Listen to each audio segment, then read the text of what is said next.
নমস্কার ভাস্করদা, campaign calling media আপনাকে স্বাগত। আমি প্রথমেই বলবো ভাস্করদা, সুপ্রিম কোর্ট যদি কর্মীদের পক্ষে রায় দেয়, রাজ্যের আর কি আইনি রাস্তা খোলা থাকবে নাকি এখানেই শেষ লড়াই?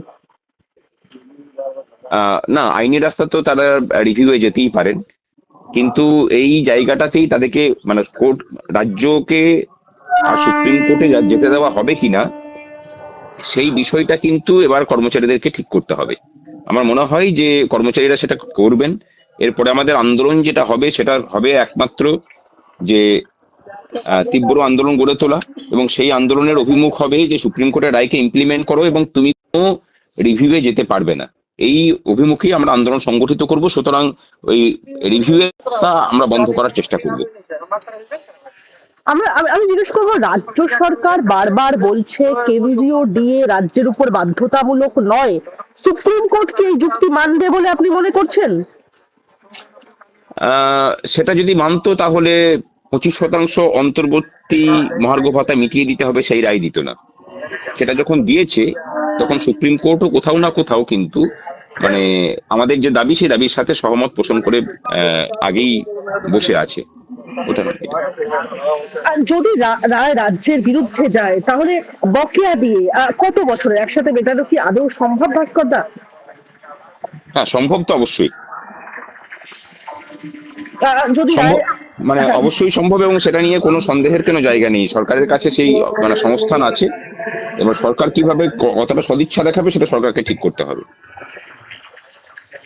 আমি বলবো যদি রায় রাজ্যের বিরুদ্ধে যায় তাহলে বকেয়া দিয়ে ঠিক কত বছরের ভাস্করদা?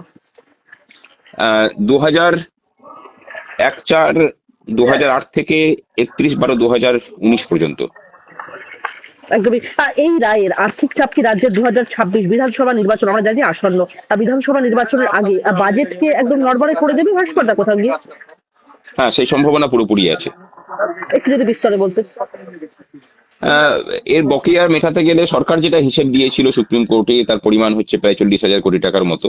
সুতরাং সেই 40,000 কোটি টাকার সংস্থান তাদেরকে করতে হবে। আহ, এবং যত পেনশনার আছেন পেনশনার দিকে তো ক্যাশেই দিতে হবে, সেটা নিয়ে তো কোনো সন্দেহের কোনো জায়গা নেই। যারা এক্সিস্টিং কর্মচারী আছেন তাদেরকে হয়তো কয়েক কিস্তিতে দিল, অথবা তাদেরকে পিএফ এ মানে ওটাকে মিটিয়ে দিল, সেটা হতে পারে। সেই অপশন সরকারের কাছে আছে এবং সেই অপশনে কোনো আইনগত কোনো বাধাও নেই। কিন্তু আহ মেটাতে হবে, এবং তার আনুমানিক রাশি হচ্ছে এটাই। আচ্ছা, আমি আমি শেষ দুটো প্রশ্ন করবো আপনার কাছে। ভাস্করদা, আদালত কি এমন কোনো মধ্যপন্থী নির্দেশ দিতে পারে যেখানে সম্পূর্ণ কেন্দ্রীয় হারে নয় কিন্তু আংশিক স্বস্তি দেওয়া হতে পারে? না, আমার মনে হয় না সেই জায়গা আছে, কারণ রূপা 2009-এ যেহেতু এটার পরিষ্কার নির্দেশিকা দেওয়া আছে, ভারতবর্ষে কেন্দ্র সহ বিভিন্ন রাজ্য যেহেতু সেই আহ, ধারা মেনে দেয়, সুতরাং সেই অপশন সরকার মানে আছে বলে মনে করি না। এই মামলার রায় কি ভবিষ্যতে অন্য রাজ্যগুলো যেগুলো রয়েছে আর ডিএ মামলার জন্য নজিরবিহীন হয়ে যাবে, মানে প্রেসিডেন্ট হয়ে যাবে কোথাও গিয়ে একটা? একদম একদম, সুপ্রিম কোর্টের আগে এরকম ধরনের মামলা হয়নি, সুতরাং এটা একটা তো উদাহরণ হয়ে থাকবেই। একদমই। এই রায় কি শুধুই প্রশাসনিক ভাস্করদা নাকি রাজনৈতিকভাবে তৃণমূলের জন্য একটা বড় ধাক্কা হয়ে উঠতে পারে বলে আপনি মনে করছেন? আহ কোনো লড়াই মানে রাজনীতির বাইরে কিছু হয় না। এর রায়েরও রাজনৈতিক ইমপ্লিকেশন আছে এবং সেটা হবেও। কতটা আশাবাদী, আমি সর্বশেষে জিজ্ঞেস করবো কতটা আশাবাদী এর আগে একশো সবার? শতাংশ 100%, এ নিয়ে কোনো সন্দেহ নেই যে জয় হবে।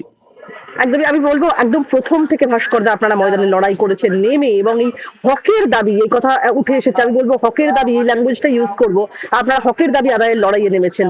আজ একদম সেই সন্ধিক্ষণ, অবশেষে কালকের এই দিনটা, অনেক দিন আমরা আপনার সাক্ষাৎকার নিয়েছি যে কবে আসবে কবে আসবে রায়, অবশেষে কালকে রায় ঘোষণা হতে চলেছে, কি বলবেন সর্বশেষে?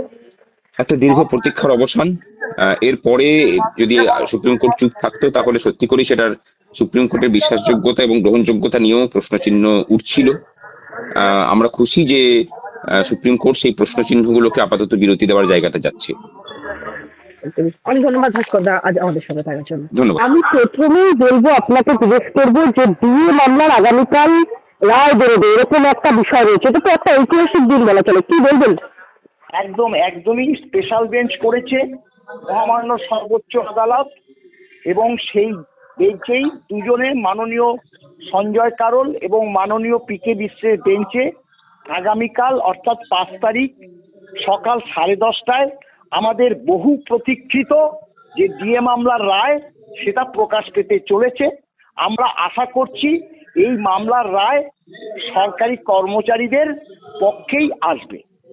ঠিক আছে, আমি বলবো আপনারা আশা করছেন সরকারি কর্মচারীদের পক্ষে যে মামলা রায় হবে। আজকে মুখ্যমন্ত্রী মমতা বন্দ্যোপাধ্যায় যেভাবে সুপ্রিম কোর্টে সওয়াল করলেন এসআইআর নিয়ে, আপনারা কি কোথাও গিয়ে দেখুন যেটা বলছি, আজকে ওই ব্যাপারটা একটু বাদ রাখছি। আজকে তো আপনারা জানেন যে এটা এই যে রাজ্য সরকারি কর্মচারী, অবসরপ্রাপ্ত সরকারি কর্মচারী, অন্যান্য সরকারি কর্মচারীদের যে বহু প্রতীক্ষিত যে ডিএ মামলার রায়, সেটা নিয়েই আমরা সত্যি কথা বলতে কি নানা জায়গা থেকে ফোন আসছে, এরকম আপনার মতো অনেকেই ফোনও নিচ্ছে, যার জন্য সেই পরিপ্রেক্ষিত ওই দিকটা এখন আজকে আর আমরা কোনো বিতর্কে যাচ্ছি না। আমরা আমাদের এই যে ডিএ মামলার রায় সেটা প্রকাশ পেতে চলেছে, সেটাই আমরা আমরা আপনাদের মাধ্যমেও সেটা প্রকাশ করার জন্য অনুরোধ করছি। তা আমি একটা কথা বলবো, আজকে মমতা বন্দ্যোপাধ্যায় যেভাবে নিজে সওয়াল করলেন, আপনারা কি কোথাও গিয়ে একটু বিমর্ষ ফিল করছেন? কারণ এই ডিএ মামলার রায় বিলম্ব করা হচ্ছে, কোথাও গিয়ে বিচারিতা হচ্ছে কি আপনাদের সাথে? ওনার মুখ্যমন্ত্রী যে এইসব বার্তাগুলো, এগুলোকে আমরা না অনেক রাজনৈতিক দলগুলো তারা করে, কিন্তু আমরা মুখ্যমন্ত্রীর এইসব দিকে কোনো গুরুত্বই দেই না। সর্বোচ্চ আদালতে তিনি নিজে মামলা করেছে, হ্যাঁ, কিন্তু পার্সন হিসাবে তিনি গিয়ে মানে তার সেটা সর্বোচ্চ আদালতের প্রধান বিচারপতি গ্রহণ করেছে, তিনি তার কথা বলেছেন।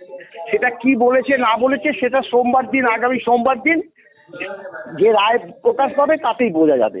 এইটুকুই বলছি। কতটা আশাবাদী? আপনারা তো 6বার এই মামলা জিতেছেন, কতটা আশাবাদী? এটা সপ্তমবার।